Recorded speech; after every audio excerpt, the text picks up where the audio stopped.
ఆయన మృతుడు కాదు, ఆయన మరణించి తిరిగి లేచినటువంటి సజీవుడు. ఆయన మనం మృతుడిని పూజించడానికి ఈ ప్రాంతానికి రాలేదు, ఒక ఫినరల్ ఆరాధనకి ఈ ప్రాంతానికి రాలేదు, ఒక సమాధి ఆరాధన చేయడానికి ఈ ప్రాంతానికి రాలేదు. అందులో బట్టి దేవుడిని ఆరాధన చేస్తున్నప్పుడు మనలో ఆ యొక్క రక్షణానందం మన ముఖాల్లో కనబడాలి. స్తోత్రం చెప్పండి.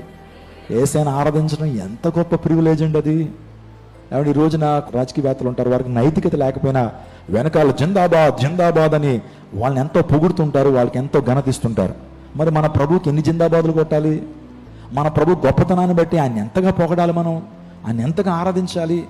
ఎంత ఆరాధించినా సరిపోద్దా? ఈరోజు ఆయనకి జయం చెప్పేటువంటి వారిగా మనం ఉండాలి. స్తోత్రం చెప్పడం. హల్లెలూయా.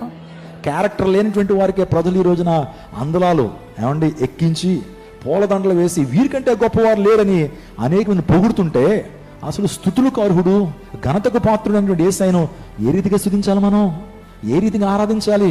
అంతేగా నీరసంగా ఎందుకు వచ్చాను రా బాబు, దేవుని సంఘానికి ఎందుకు వచ్చాను, ఎవరో బలవంతంగా వచ్చానని ఫీల్ అవుతున్నావా? ఇట్స్ ఏ గ్రేట్ ప్రివిలేజ్ అండి.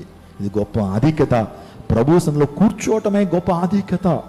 జీవం గల దేవుని సంఘంలో నాటబొట్టే నీ జీవితంలో గొప్ప ఆధిక్యత.